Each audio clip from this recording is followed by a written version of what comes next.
Hey guys, welcome back to Andy's Dinosaur Reviews, and today we are back with another Passion Charger model. Yes, it has actually been quite a little while since I've had a new Passion Charger model, or at the very least since I've acquired a new Passion Charger model.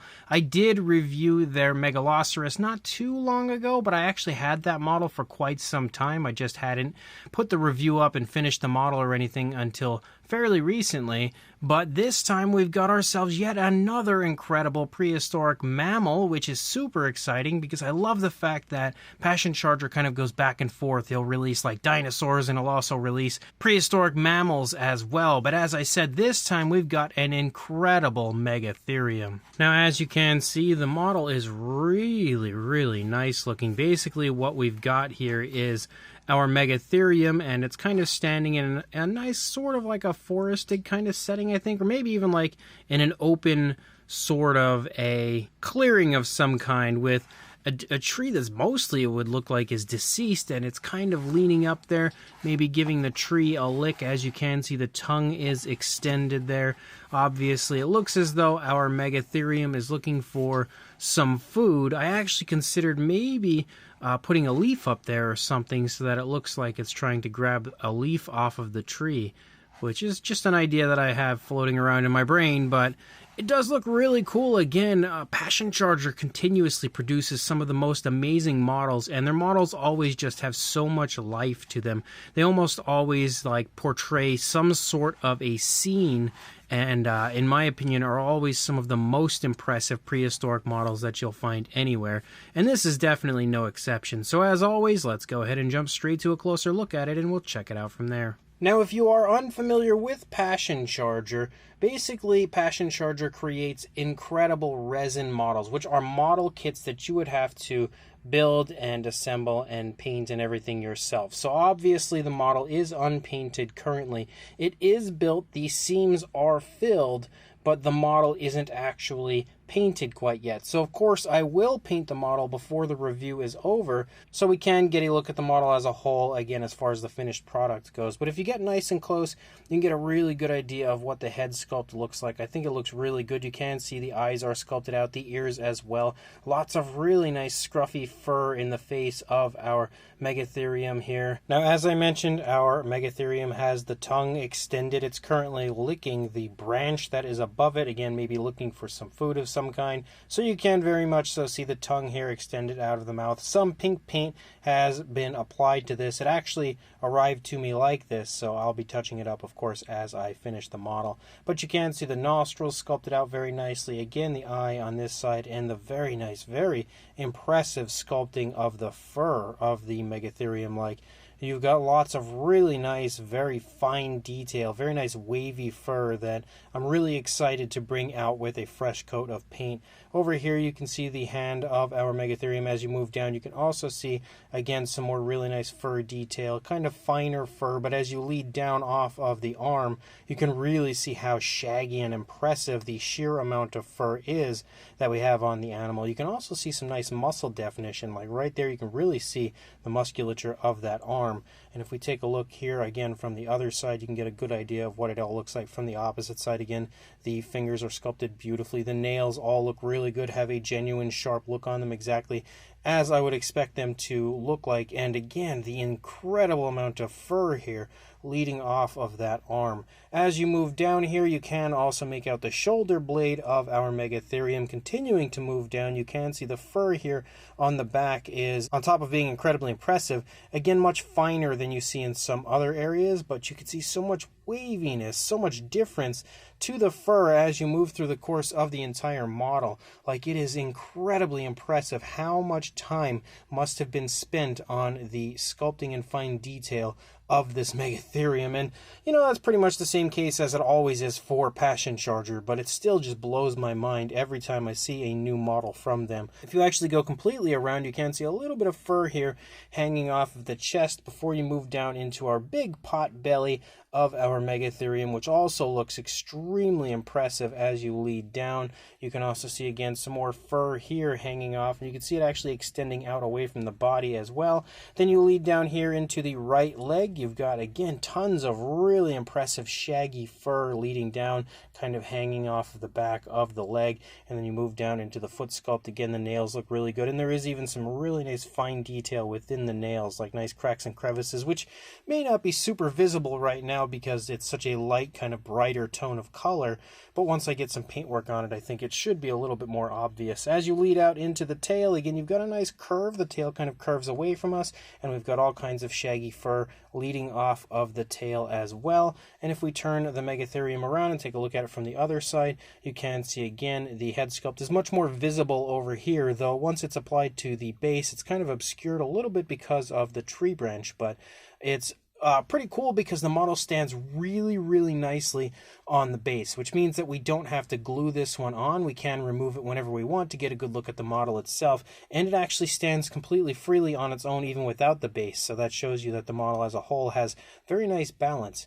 But again, you lead down, you've got the fingers sculpted, the nails sculpted, and you have some more shaggy fur as you lead back through the course of the arm, and then again as you lead down through the course of the body. Pretty much the same sort of thing that we had seen on the opposing side, though when you move down you can see the left leg is definitely trailing a little bit here, kind of leading back compared to what we see on the opposing side, and the tail does curve in this direction.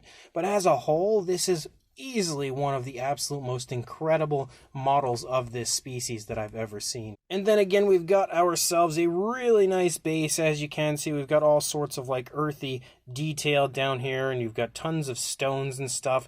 This one's definitely going to be a fun, very fun, time-consuming paint job for the base on top of the incredible model of the Megatherium. But you can also see again we've got another tree here. This tree as well is deceased, or it appears to be at least. You can see again, well, it's definitely deceased. It's been broken completely as you move up through the course of the tree. It looks like maybe something was even kind of like pushing into this and has kind of scraped off whatever bark may have been left there, you know, previously. But as you continue to move along, again, you can see the footprints for the Megatherium.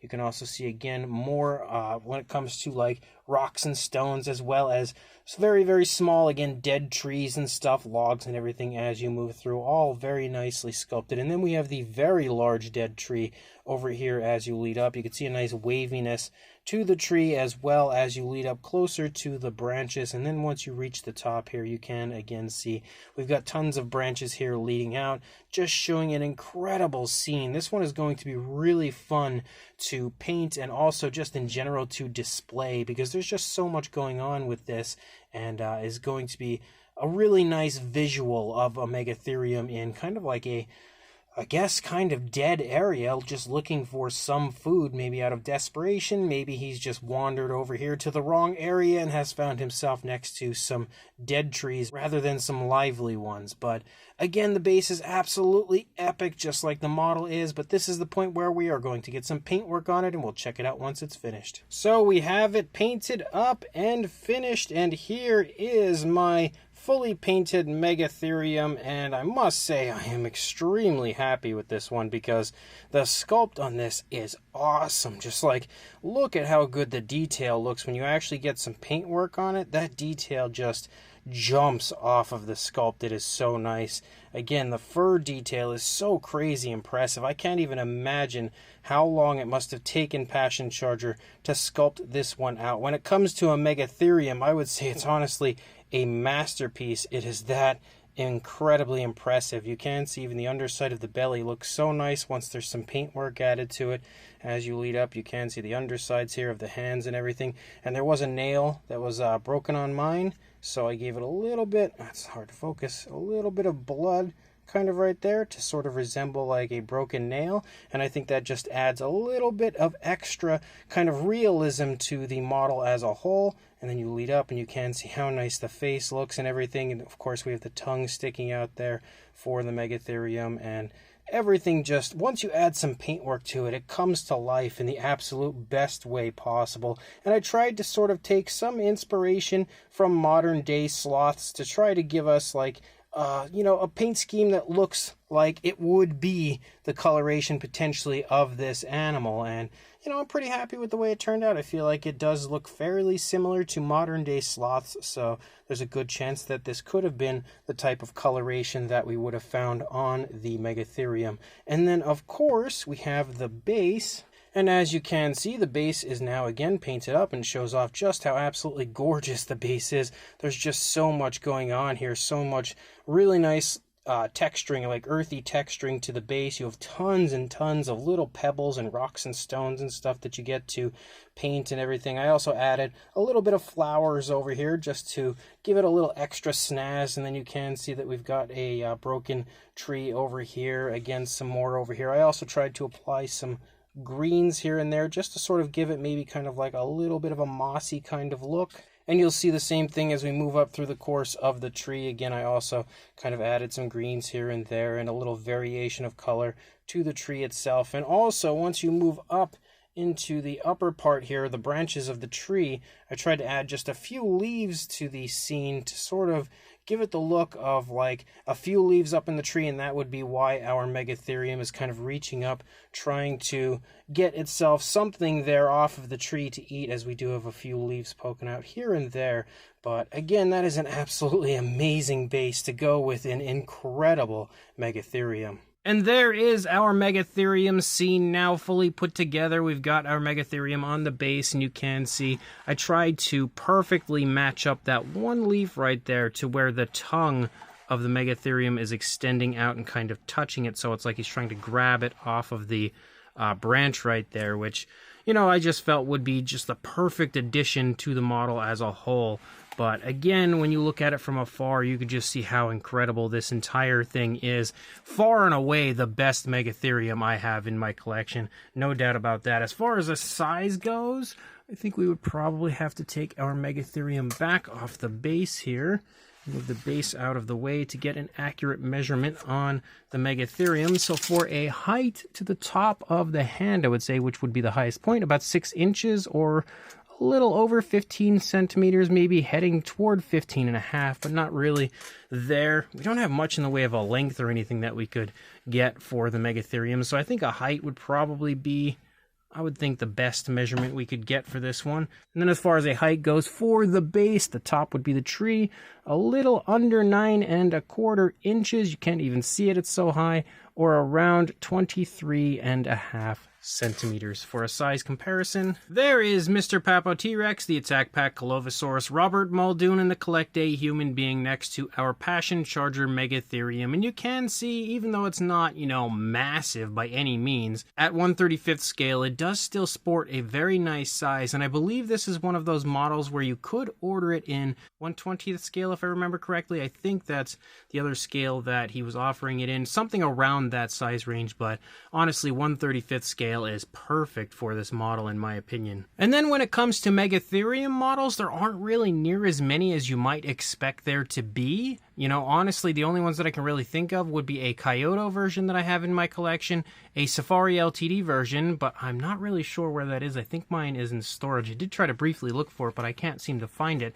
And then there's also this version, which is the Bullyland version of the Megatherium, which you can see is kind of similar in size, just a little bit bigger. The Kyoto version would not compare well here at all, as that would be significantly smaller than what we have with this version. So I think we'll just bring in a few random mammal models. As here is a recent favorite, the TNG Woolly Mammoth. I use this guy for many comparisons because it's a pretty popular figure from TNG. We've also got the Mojo Fun Dinotherium here next to our Megatherium, again showing you that this is still a pretty darn decently sized model. We've also got the Papo Smilodon, again trying to cover a few different companies here with different mammals that they have out. We have the Safari LTD Woolly Rhino, which is another gorgeous mammal model. And then for one final model, we have the Collect A Doedicurus next to the Passion Charger Megatherium for, again, one last idea here as far as a size goes. So yet again, Passion Charger just hits a home run,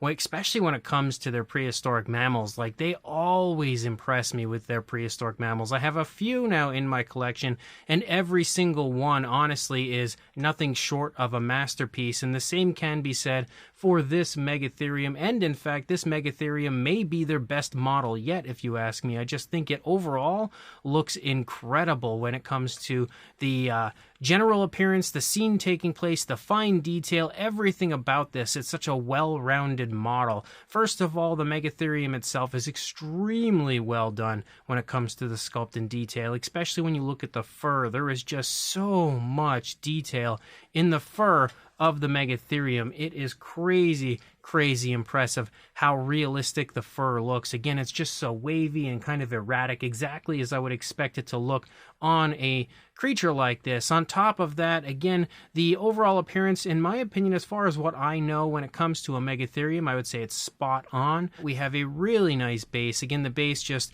has a beautiful visual to it, a very realistic scene taking place, something Passion Charger, I would say, is kind of known for at this point, is creating really cool scenes with their models. And they've done that yet again with this Megatherium as it reaches up into a tree, just looking for a little bit of something to eat. And again, it's, as I said, a very realistic scene, and it's perfectly portrayed in the sculpting. Of course, being a resin model, it's something that you would have to build and paint yourself, which is really fun if you ask me, and then you get the payoff at the end of having something that you yourself actually put work into bringing to life. As I said, I'm pretty darn happy with the way mine turned out. Again, I think I, for the most part, brought it to life pretty nicely, and you'll have to let me know in the comment section what you guys think of it. But overall, this is a massive recommendation from me, so if you are interested in grabbing one and adding it to your collection, I will include a link in the description to where you can contact Passion Charger on Facebook, and if you do not have Facebook or social media of any kind, you can contact me through my email address, which will be in the description, and I will contact him for you to help you place an order. But one way or another, as I said, definitely a model worth adding to any collection, so make sure you do that, and of course, like, comment, and subscribe, and I will see you in the next review.